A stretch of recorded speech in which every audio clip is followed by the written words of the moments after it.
Hello friends, welcome back to Spark My Muse. I am your host, Lisa Colon-DeLay. Today is Soul School Lesson 307, Measuring Infinity Through Embodiment. Today I'm going to read to you from Image Journal, imagejournal.org. This particular article is called Gego's Hands Valuing the Body in Art by James K.A. Smith in issue 118. The Solomon R. Guggenheim Museum in New York City is a very beautiful building, but might be one of the worst places to actually view art because there is a spiral ramp that moves upward where you can look at artwork on the wall, but it puts you always at a slant when you're viewing the art. Nevertheless, there are some extraordinary works of art there, and this article begins by speaking about how that museum came to happen.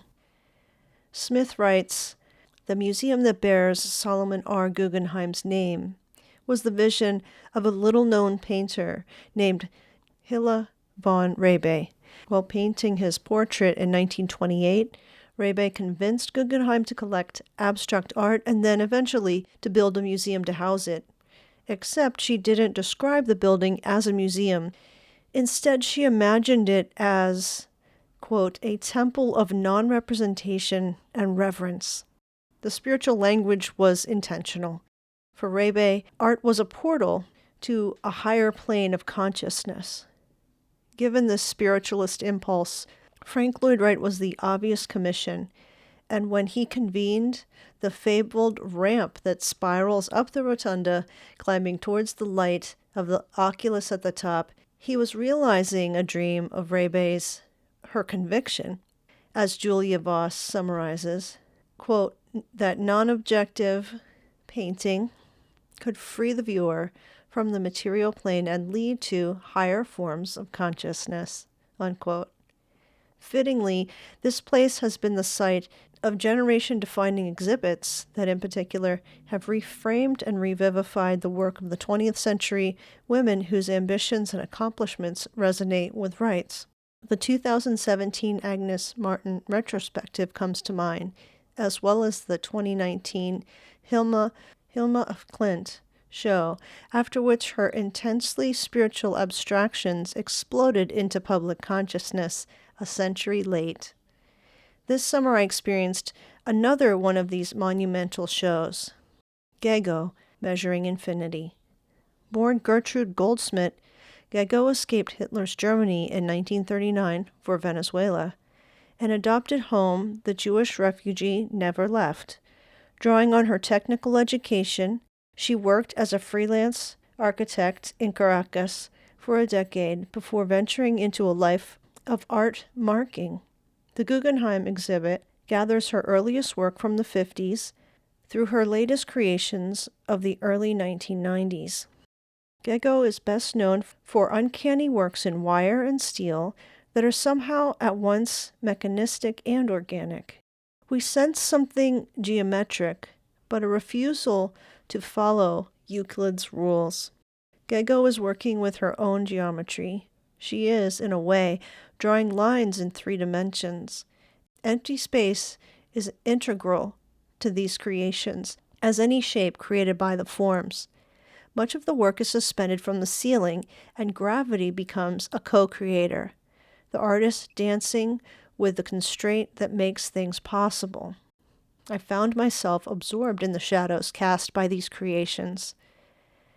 Sketches in wire that mimic paintings. Gego has not merely drawn lines in wire on a wall, she has suspended them out from the wall, imbuing the space between wall and object with creative possibility. Subject to natural light, that in-between space creates the shadow that, over the course of a day, becomes the movement in this stationary work.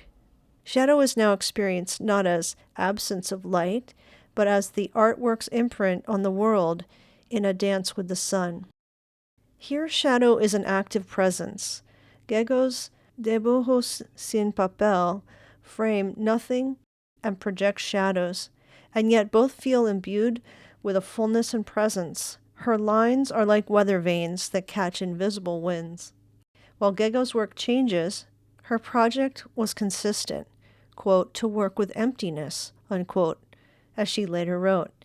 Whether in her sculptures, she resisted that term, or watercolors or weavings, Gego played with the magic of line and space, visibility and invisibility. To work with emptiness is not nihilism.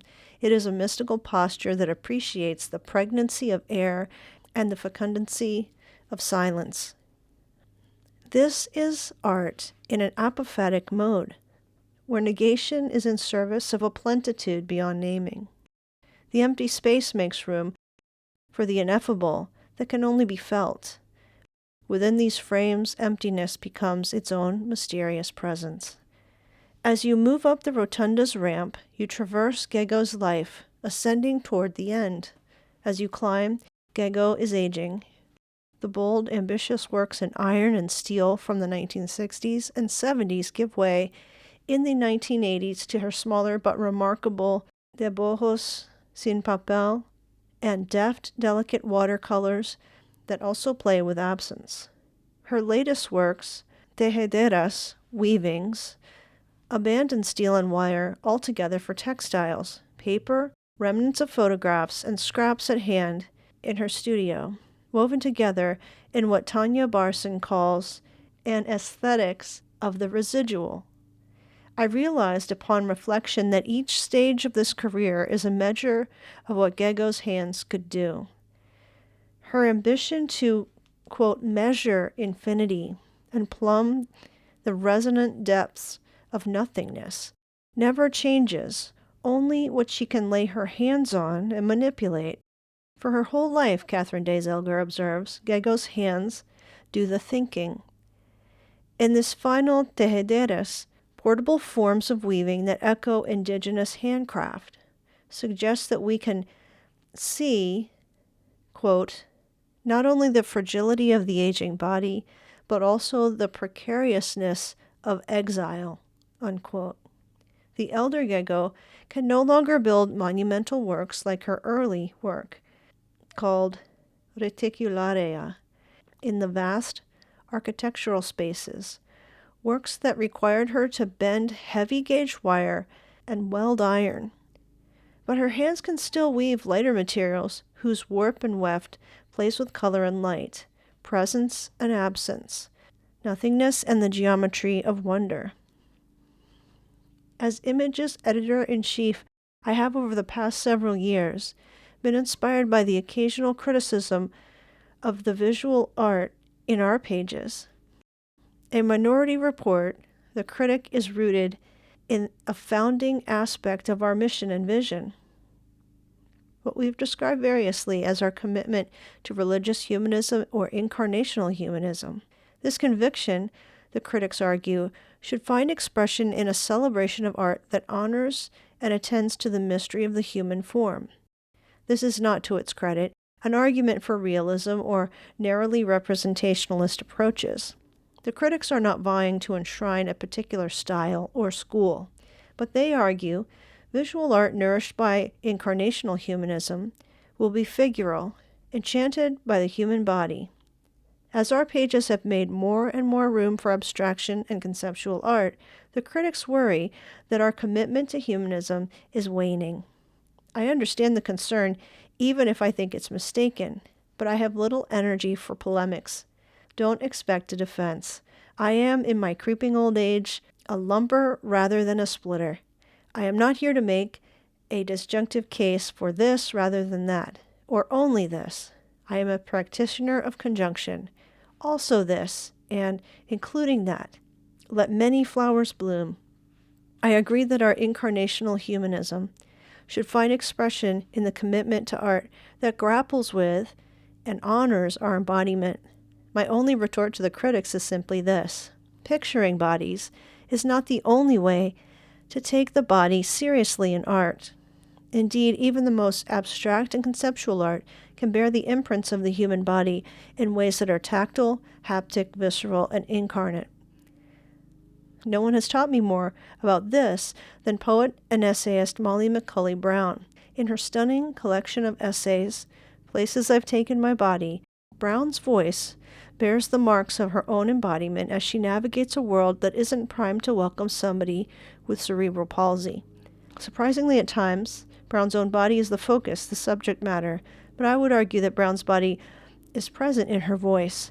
That voice, attentive and incisive, at once warm, wittingly, and searingly honest, emerges from a body that is bent and refuses to bend in ways I'll never experience. And yet the magic of Brown's pose obliquely testifies to the particularity, the hoc est, if you will, of her embodiment. Sometimes the body appears as witness rather than subject. When Brown recounts her journey into Roman Catholicism, there is a record-scratch encounter between her aspirations and her embodiment. Quote, "I can't enact many of the gestures the Catholic Mass requires," unquote. This generates an existential question.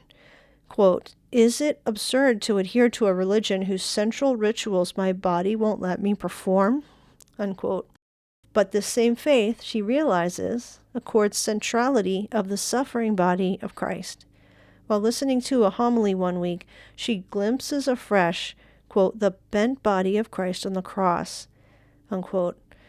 And then, the stained glass window above the pictures, a lamb with curled legs. A flash of recognition, a new perceptual possibility. Bent body, lamb. Bent body, lamb. Bent body, lamb. Her prose chant, which then becomes a prayer with a question mark, like so many. Maybe I don't have to hate my body. Brown refuses to romanticize. The honesty of her voice, willing to waver, is a defining feature.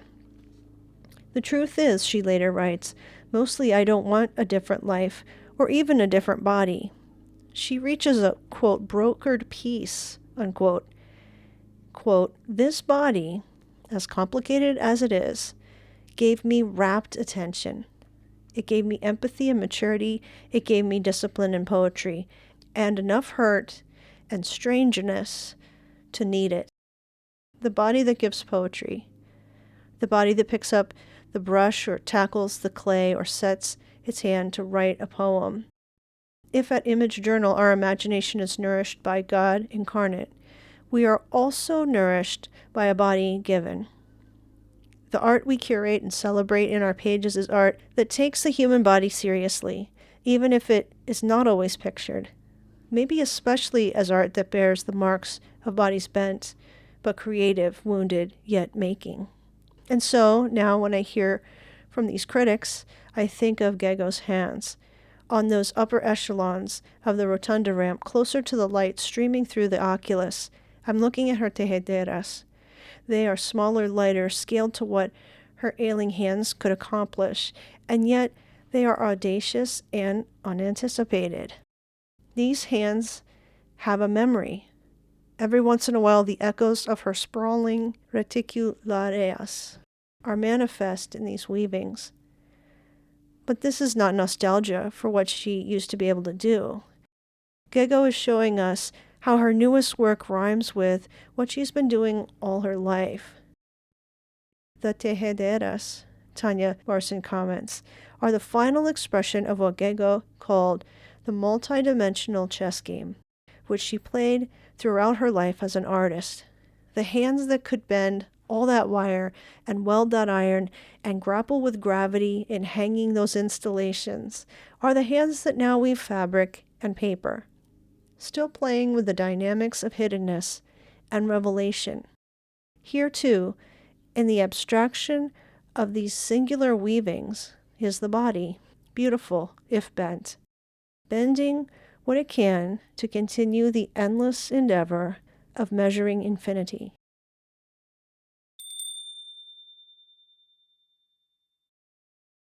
And that essay was by James K.A. Smith, the editor-in-chief of Image Journal at imagejournal.org. That editorial is called Gego's Hands, Valuing the Body in Art. There was something very touching and beautiful about that, and I wanted to share it with you. Another thing that might be coming up is a big announcement about a future project. I hope to give you something official by next week, but I am in some negotiations right now for that are getting very exciting. I hope to give you some good news by next week.